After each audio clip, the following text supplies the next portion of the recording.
I was constantly asked as a child, as a young kid, adolescent, teen, all of that, over and over again, what do you want to be when you grow up? What do you want to be? What do you want to be?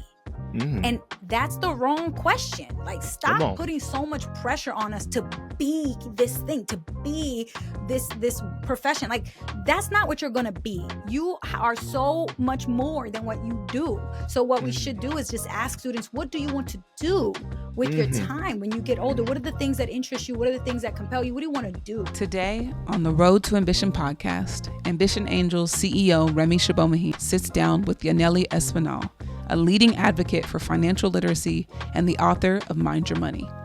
Yanely has been a transformative force in making financial education accessible and engaging for Black and Brown communities. From her vibrant YouTube channel, Miss Be Helpful, to her impactful advocacy work, Yanely is a force to be reckoned with, empowering the next generation to take control of their financial futures. Let's dive in. All right, Yanely, what's going on? This is exciting. I got to start with a hot take. Maybe it's not that hot of a take, but we talk about like cultural relevance, right? Culturally relevant teaching. And I've found that it is really hard to be deeply culturally relevant when you're not really from and really deeply connected to the community you're trying to reach. I have found that the folks who are the most culturally relevant are the folks who it's authentic to, right? And there's something really, really powerful to somebody from our community getting access to information that usually isn't available for our community or hasn't been shared to our community or isn't, normal for our community to talk about, right, and translating it in a way that just makes you feel like you're talking to your cousin or your auntie, right? And and that's real impact. Like, it's powerful stuff. So before we even get started with anything, like, I have to give you your flowers for how long you've been at this, for the impact you've made by making this concept of financial literacy comfortable for kids, for adults, who look like us and come from communities like us to access. It's powerful.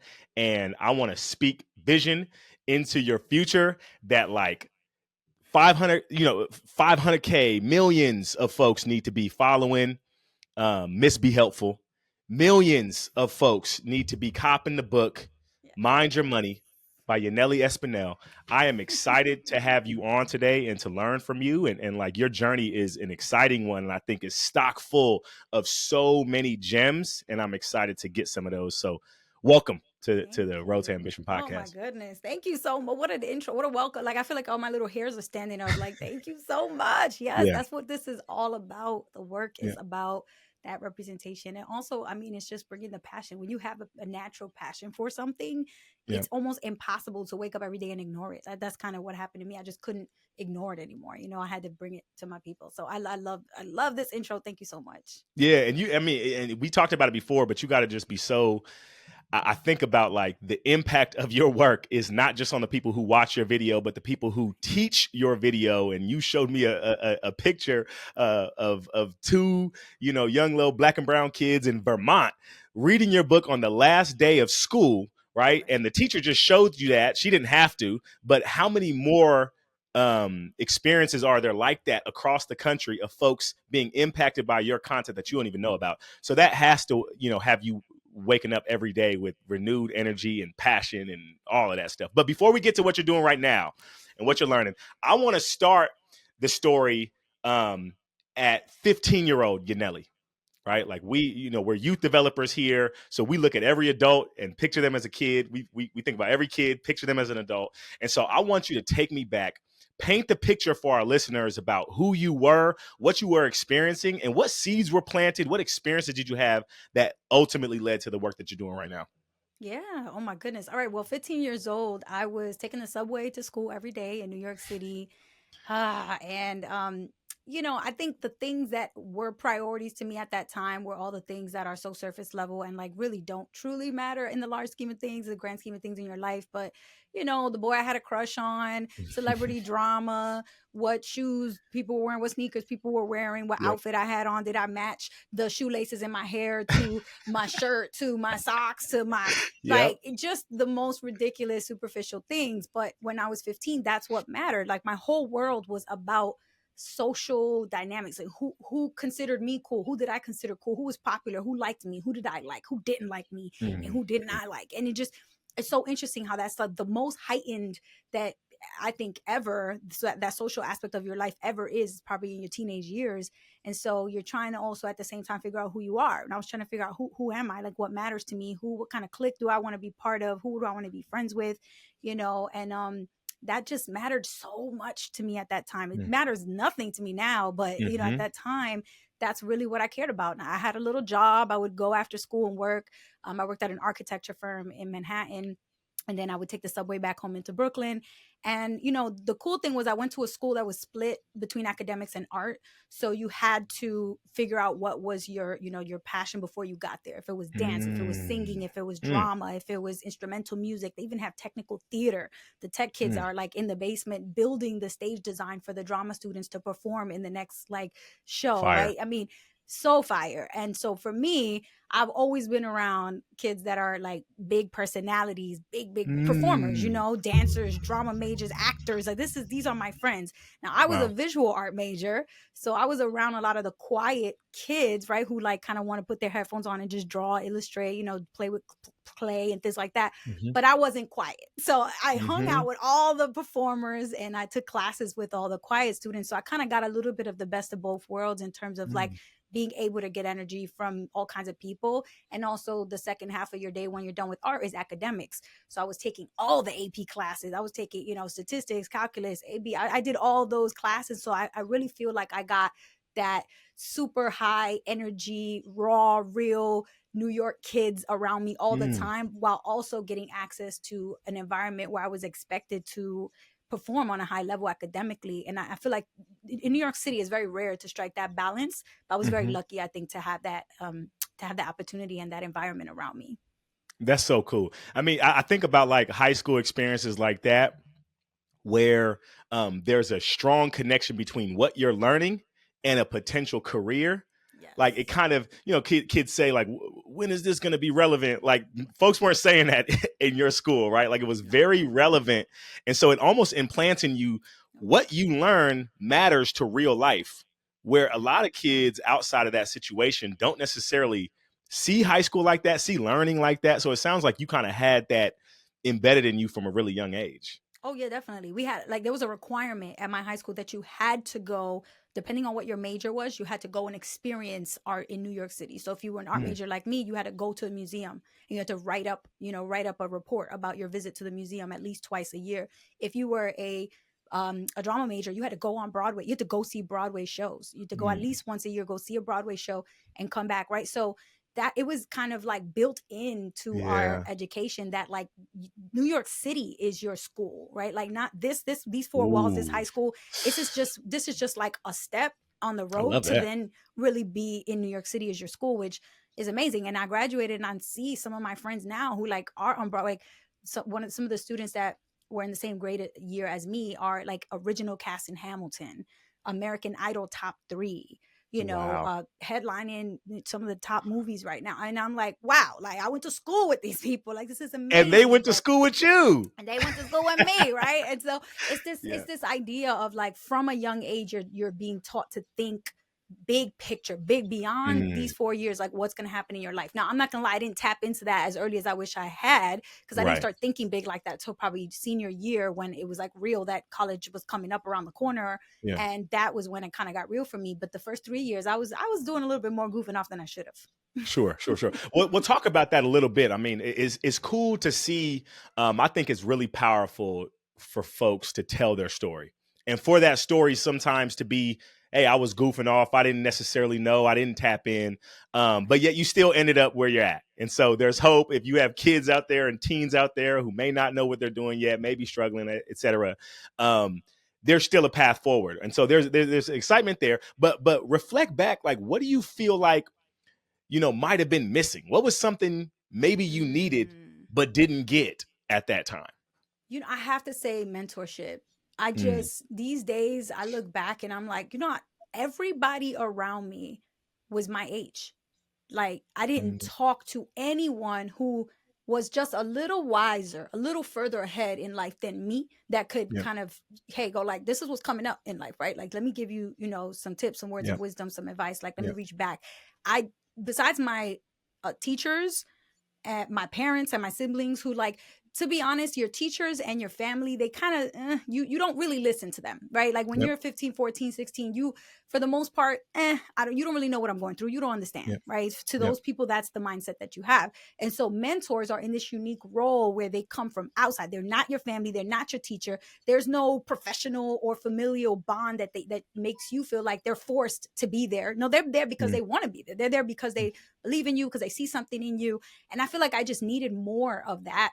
It didn't come from me until later on, like the college application process. I started seeking out opportunities. Like, I started taking courses for Princeton Review so I could up my SAT scores. I started doing things that put me around college students and, like, fresh out of college age, which is like a near peer. So it doesn't feel like a teacher, but it also don't feel like my auntie or my mom telling me what to do.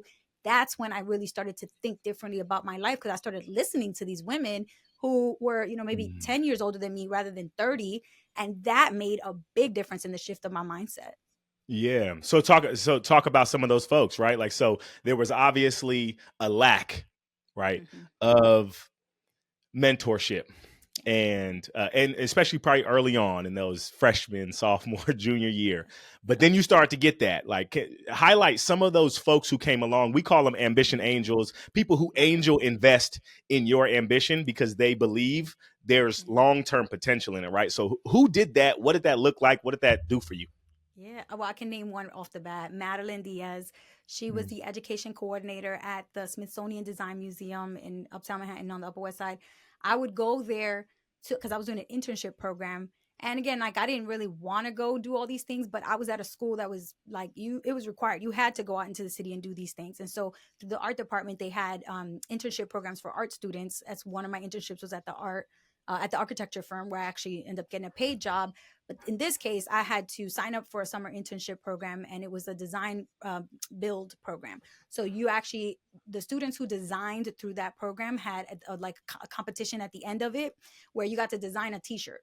And then that t-shirt was given to Mark Echo, who then turned it into an actual t-shirt in the Echo Unlimited brand of clothing. So I didn't win, and I was real salty about this, but the girl who won was like a good friend of mine. And I remember walking around the city, seeing people with her design on their t-shirt with the Wow. Echo logo on it. And I'm just like, I was there when she drew that. Like, this is the type of stuff that, like, it Wow. was so cool. But I wouldn't have done any of that if it wasn't Yeah. for the school that I went to, a lot of them pushing me. But I met the coordinator of that design build program, which was Madeline Diaz. She was running education programming for students in New York City to basically come into museums and see them as a space that, like, you're welcome. Because most museums, you don't want to walk inside a museum because it feels like it's going to be boring. It feels like Yep. it's dry. You can't Yep. talk loud, and I'm a loud Yep. talker. So, like, I don't want to be somewhere where they're shushing me, Yep. Yep. And so it just didn't feel like a welcoming environment for most Black and brown kids in New York City.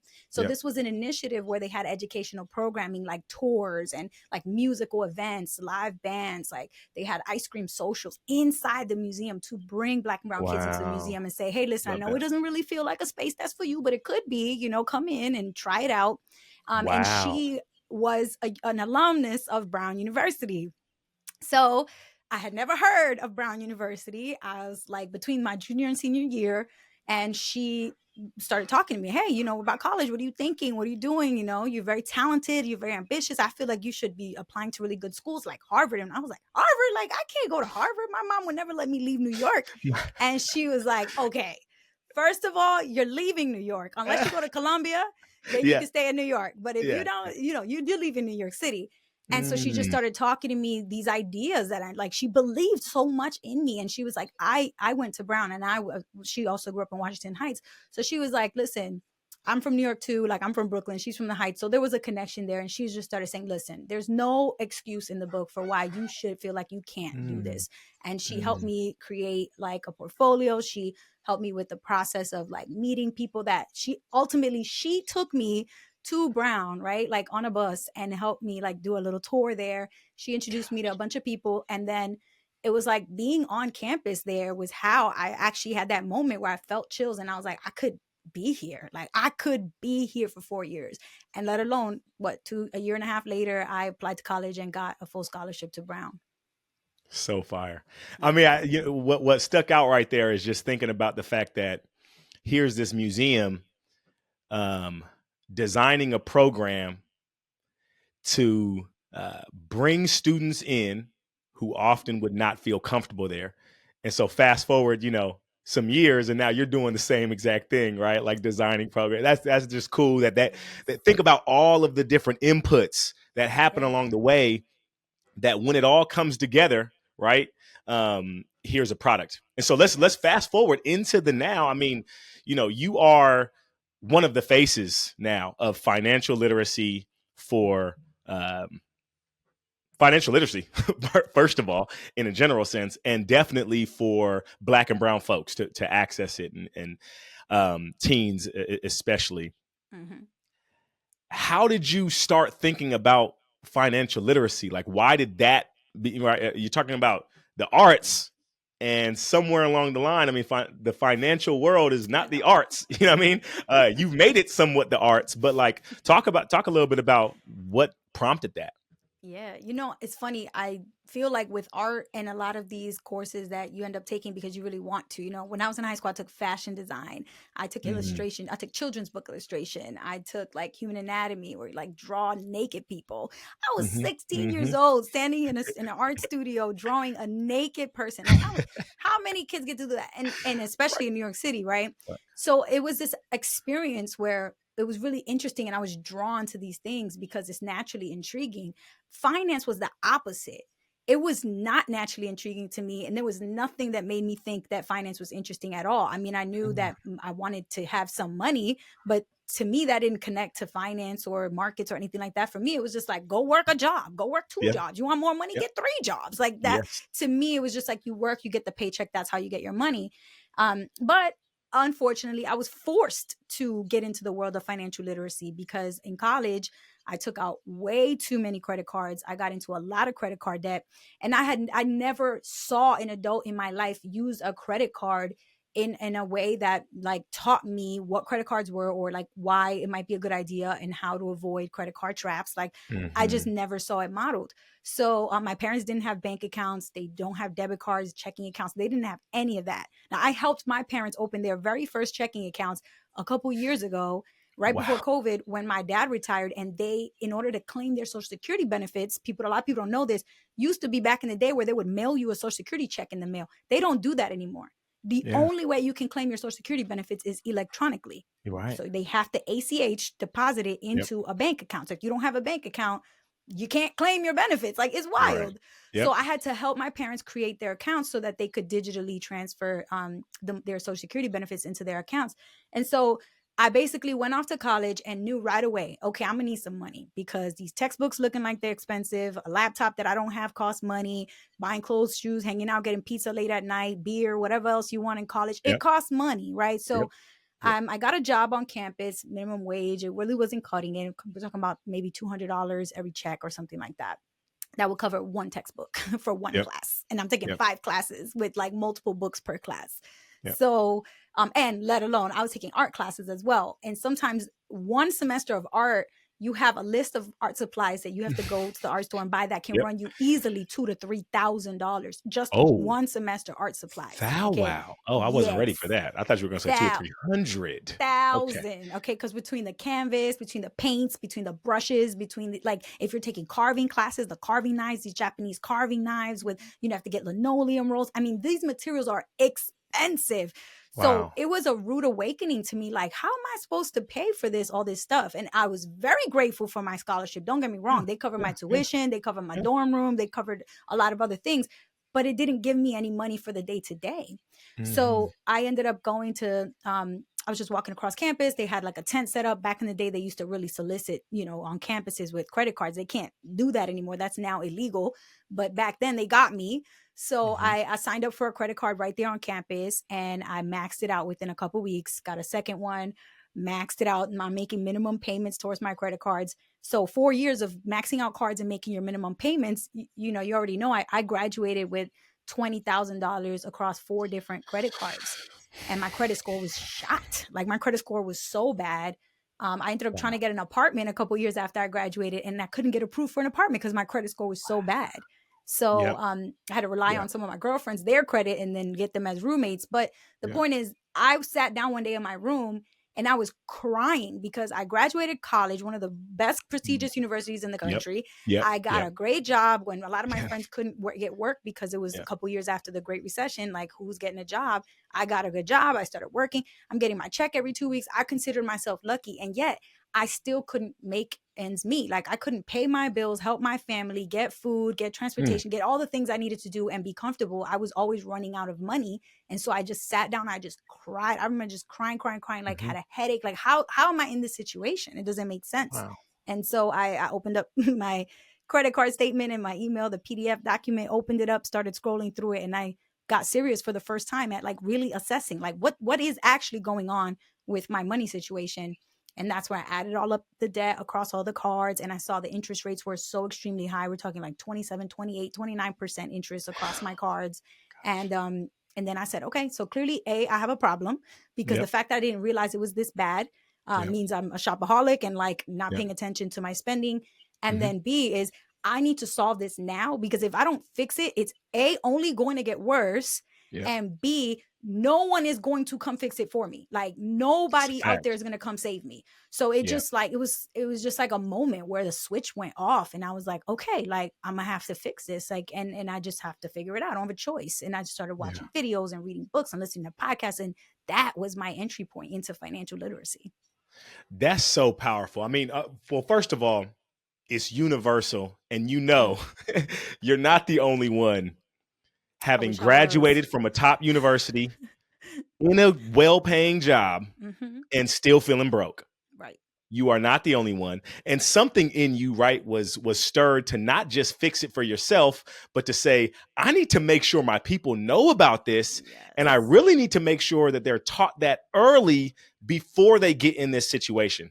And so now that makes so much sense why now you came on board with Next Gen Personal Finance and pushing, kind of making personal finance part of the high school learning experience, right? You have Miss Be Helpful, all of your platforms that are pushing out the game to thousands and thousands of folks a day. And then now, your book, Mind Your Money.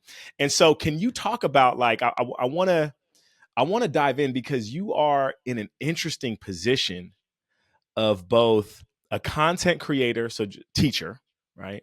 Basically. Advocate, advocate at the government level, and author. And so probably getting feedback on your book. Can you what have you learned? Like, as you've done this, okay, we know what you've taught. What have you learned as you've explored this? I wish it's more of not necessarily a learning that's like a new insight for me about like my life and what I can and should do, but more so like a learning, an insight around how we're doing this wrong when it comes to the next generation, right? Like I was constantly asked as a child, as a young kid, adolescent, teen, all of that over and over again. What do you want to be when you grow up? What do you want to be? What do you want to be? And that's the wrong question. Like, stop putting so much pressure on us to be this thing, to be this profession. Like, that's not what you're going to be. You are so much more than what you do. So what we should do is just ask students, what do you want to do with your time when you get older? What are the things that interest you? What are the things that compel you? What do you want to do? Because you can do a lot of different things, but it seems as though you can only really be one thing, right? Once you say, oh, I want to be a professor. Oh, well, then now you can't be a pilot. Now you can't be an author. Now you can't be a doctor, because you really can only be one thing. So the answer is really one blank line. I want to be this.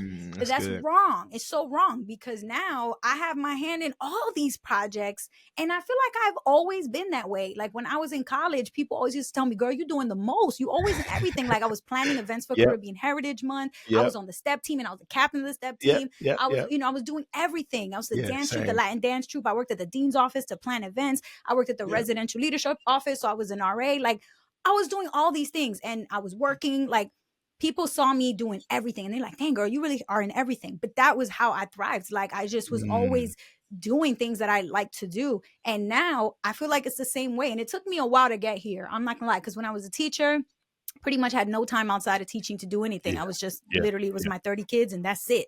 And then I got a job in private education, and I was running an education center, and I really didn't have time, collecting tuition, reaching out to parents, doing all that. That's a whole job. And so I just constantly was doing this, like what's expected of me, just to have these 9-to-5 jobs and just be this professional, right? Now my life view and how, like, my ethos around how I plan my time is so different. It's like, I'm not going to be anything. I'm going to do all the things that bring me passion. So my day is structured in a way where I have blocks of time built for all the things that are top priorities in my life. And when people ask me what I do for work, it's like, 3 days a week I work with NGPF, right? I also do advocacy work with Mission 2030 Fund to advocate for the requirement. I'm an author. I'm a content creator. It's like, it's not like the blank line after what do you want to be, right? It's like all these things, active projects that I'm juggling, and now that become parts of my work. So I just think that was my big learning, was like this aha moment of, let's shift the language, let's shift the culture around talking about your future. And it's not this pressure to become this one thing. It's to really develop into someone who's passionate about these multiple things that bring a lot of value to your life and make you feel whole, and then find a way to build in time through your routines and your structure of your schedule and your plan that allow you to do, a handful of, obviously you can't do everything, but a handful of the things that you prioritize the most. Yep. No, it's you're in this business kind of redefining and kind of shifting paradigms, classic paradigms about how your relationship with learning should be, how your relationship with money should be, how your relationship with career should be, what leads to a great life. And that's happening right now. That conversation is happening. That's putting some pressure on the education system, which is slow to adapt, right? When people are starting to realize, hey, we need to start shifting some things. And so as you're doing that work, putting pressure, hopefully positive pressure. I mean, it is positive pressure. Hopefully it's being well received. You're putting pressure on state governments across the country to say, hey, we need to maybe add something to what we're teaching these kids and what we're preparing them with. What are you seeing as you're doing that? Like, what are some trends that you can enlighten us with as you do this work across the country? Yeah. I mean, this, everybody listening, I'm sure, is highly aware that we're in a very polarizing time, a very divisive time, right? Like our country politically right now is so divided. And when these things happen, unfortunately, negativity plays better than positivity in the press, in the media, on social media, and conversation. I mean, it just it's not powerful to talk positively, but the negative stuff hits, right? We get the millions of views when we frame things negatively, not positively. So unfortunately, right now, there's a lot of negativity when it comes to discussing politics.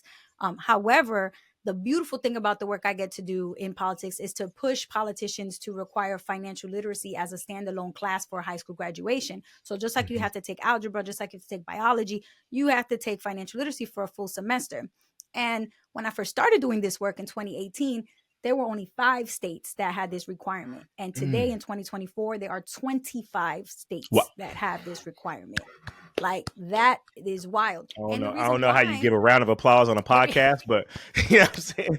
Beautiful, lovely. But but the reason why is because it's one of, I shouldn't say it's the one, but it's one of the issues that's not polarizing. It's There not we go. Oh, divisive. It's beautiful. not, it's common sense. It's not Yeah. a red issue, a blue issue. It's not a political issue. It's a common sense issue. It's like, Beautiful. duh, how can we Yep. not be teaching students basics of budgeting and banking, the difference between a checking account and savings account, difference between a debit card and a credit card, how to compare interest rates on loans, how to understand car insurance policies. So when you get your first whip, you don't make a bad mistake and get the type of insurance that doesn't cover you in your fender bender. Like, these are basic everyday things for everyone who lives in this country and globally as well. Yet we don't find a 45-minute block of time every day in school to teach it. It's wild. And so I have found that thankfully it's not a divisive issue. It doesn't feel so like, like this party or that. Is very nonpartisan or bipartisan. Both parties will support it. But at the end of the day, what's still difficult is you still have to get a whole bunch of people convinced to come on to this campaign. Yeah. So it's like, Yeah. you got to make it a priority, right? To make it a priority, because you can't just wave the green flag and do it and say, yup, green lit, it's done. Now it's actually the process of doing it in a quality way, because the worst thing you can do is top down, force everyone to do something and then step back and go, woohoo, hands are clean, wiped it, we're done, we did it.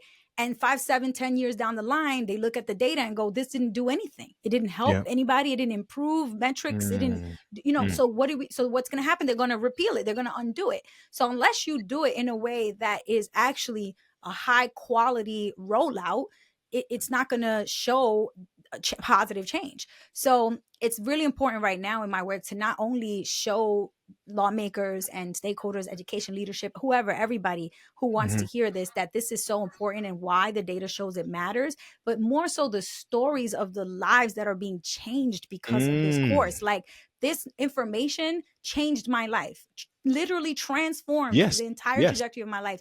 How can we deprive future students and every student currently sitting in a seat in a public school, how can we deprive them from that same opportunity to transform their lives for the better? You have to be willingly withholding this from them. And now you got to defend your position if you don't want them to get this, versus on this side, we're like, every student needs to get it. But the tricky part is, of course, like, well, now, like you said, we're going to add something. So when you add something, usually it means you got to take something away. You got to take something away to make room for it. Otherwise, you're going to have to extend the school day longer. And ain't nobody trying to hear that. Not even me. So, so I think the reality is now it's a puzzle, and we have to figure out how to move the puzzle pieces around in a way where the puzzle still fits, everything still works, everyone is happy, teachers are happy, students are happy, parents are happy, district superintendents are happy, principals are happy, senators are happy, representatives are happy, everybody is happy, right? That is way harder said than done. Way harder said than done. That's not just creating the content in a way that is powerful and effective. That's not just creating a rollout to make sure that the teachers are well equipped to teach it. Now you're having to think at so many different levels, which is why the work you're doing is so necessary, because it's, there's usually this kind of division between the systemic work and the direct action work, right? And 100%. You are in the world of both, right? That's powerful. It's like, it's really marrying those two worlds. And, in my experience, what I've seen work best and what I believe works best and should work best is to kind of be in the background a little bit and like just be the guide who kind of comes in and really emphasizes the work that's already happening. So we know teachers have been fighting for this for decades. Why am I going to sit up in here and be the voice? Like, let me elevate the teachers' voices. Let me bring them into the fold. Let me, but now the thing is, it's hard because sometimes the lawmakers will schedule a hearing for this bill. And I'm, like, it's a Tuesday at 1:00 in the afternoon. Where you think teachers are? Where you think students are? They can't hop on the bus and go to the state capitol and be there at 1:00 p.m. on a Tuesday to testify in support of this bill, even though this is something they've been fighting for decades. So that's where I come in. I am able to hop on a plane, hop on a bus, train, car, whatever, and be there at 1:00 on Tuesday to testify in support and talk about all those teachers and students and elevate their voices. So I know I'm in a position of privilege, and I don't take that lightly. And I recognize that this work means that I'm really being a voice for those who really can't show up and use their voices. I'm not being their voice. They have their voices, but I'm a voice that can then emphasize those voices and their work and effort, because the reality is otherwise they're completely left out of the equation because they're not there in person. They don't get to be heard. And so unfortunately, that's why we've gone so many years and years and years where students are not learning financial literacy, because the school system, I mean, it's hard. Schools can't engage politically in that way. And so now we're here to do that. That's lovely. Okay, so huge shout out, obviously, to Next Gen Personal Finance. Huge shout out to you and Miss Be Helpful, the platform, Mind Your Money, the book. This is but y'all are not alone in the fight to promote financial literacy as a priority, as a universal priority for everyone to understand. The stakes are too high for if you don't. Who else is doing work in this space that we should know about, that people should be aware of, supporting, on any of those fronts, whether it be writing about it, producing, content about it, advocating, etc.? Yes. Okay. Well, first of all, I have to give props to Champlain College in Vermont. It's led up by an incredible team over there. John Pelletier is really the kind of director of the Center of Financial Capability there. And what is amazing there is they have a state by state report card. Every single report card that they put out, you can Google like the Champlain College report card, right? And every state is getting a grade, just like a college class, A, B, C, D, F, right? Like, and the cool thing about the work they're doing is that they look at states and they hold them accountable, right? You can't just say you're about financial literacy. You got to be about it. If your legislation doesn't change, if your Department of Education regulations don't change, we see that all you're doing is talking and you're not about it. If every single student in your districts, in your state, doesn't have guaranteed access to this class, then you're withholding this information from some students. And we all know the students that are least likely to get this course are Black and brown and low income kids. Yep. And so the data that they put out from the Champlain Financial Literacy Report and the report card, the state report card for financial literacy, is incredible. We use that as a tool every time we come in to talk to state representatives and senators, treasurers and governors and everybody involved. And we say, look, your state is at an F. Your state is at a D. Like you are the only one that has the power right now to make your grade an A. And this is what you need to do, right, in order to do it. So without those tools, without the researchers and all that, like it's very hard for us to show up and just say, listen, we just feel that this matters. No. The data proves it matters. And here's data showing that your state is not making the grade. So definitely Champlain College, John Pelletier, incredible team over there, just been doing this for years and years and years and years. They are not new to this. And that's definitely got to put respect on their name. And then I would also say there's been organizations that have been around for many, many years putting financial literacy into schools. So Jumpstart, Junior Achievement, Council for Economic Education. These are all key players and all of them not-for-profits. And the beautiful thing about what they do is they engage the community. So they might go and talk to local credit unions or banks and have professionals who work in finance come into the schools and speak to students. That's amazing because like we said, if you're sitting in a classroom and you don't see the real world application, it might just, be right, just go right over your head. And so when you have Black and brown and Latino and Asian and all of these different representations of people working in finance, not just that prototypical media representation, which is a white man with a suit and tie trading stocks. That is so hard to break that image because it's in every magazine, it's in every newspaper, it's on every social media feed, it's every headline, every image that you can picture of the stock market or of, home ownership or all of this. It's going to be white men. And so we have to break that by showing them that that's not true. And in their own communities, bringing local people in to show, hey, listen, I'm the face at the local credit union. Hey, I run free workshops. Bring your mom and dad, right? Like this is what we do. And that's amazing. But it can't just end with wraparound services. Like we have to have a full semester course so that they study this from every single unit. Like they got to do banking, budgeting, insurance, taxes, investing. They got to understand FAFSA, paying for college. They got to understand credit scores and borrowing and debt. Like there's so much to learn. You can't do that in one project. You can't do that in 2 weeks. You can't do that in one semester, but that's a start. You really need a full year course. And honestly, it needs to be scaffolded, but we got to have at least 18 weeks. A semester course is 18 weeks long. If you study 9 topics for 2 weeks each or 1 week each for 18 topics, you can do a pretty deep dive. Ideally, you have the full year, but a semester is the minimum that we advocate for. And unfortunately, right now in a lot of states, students are getting 5 weeks, 7 weeks, 9 weeks. And lawmakers think that suffices, that hey, we're doing something. We check in the box. And so we have to show them and prove to them why it's not enough. It doesn't suffice. And what we really need is 18 weeks for it to be sufficient. It really should be more, but a minimum of 18 weeks at least. Powerful. Powerful stuff. Makes a lot of sense. I want to transition us to our last section here. It's a section we ask everybody four questions. Would love to get your thoughts about it.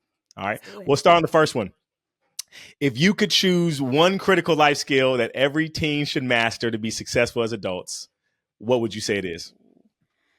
Ooh, this is so hard. One skill. Dang. I think it's self-awareness. I think if you're self-aware, you're going to be honest and you're going to be real and you're going to know, you're going to be able to get to the root of the problem for every problem. The lack of self-awareness and ability to really like self-regulate and check in on myself and see how am I feeling right now? Why?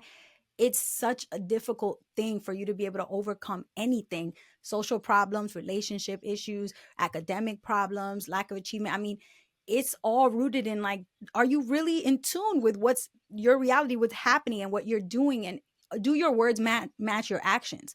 Because if you say that you really want to get fit, and then you don't put it, you got 3,000 steps a day and that's it. And you haven't done a crunch or just jumping jack and you just talking, right? And the self-awareness to be able to say, no, I'm not valuing my fitness. You know, and in order to value my fitness, I need to actually be proactive in doing the things that align with that goal. But I don't know. The word that comes to me is self-awareness. There's something else maybe to it. But I do think if every teen masters that, I think everything else is like a building block that goes on top of it. But that's really the foundation. And that's a powerful thing for mentors. That's the role a mentor can play, right? To hold that mirror up and say, you want to be rich? Ask every kid, I want to be rich. Oh, cool. Well, what do you know about money? Well, do you follow Miss Be Helpful?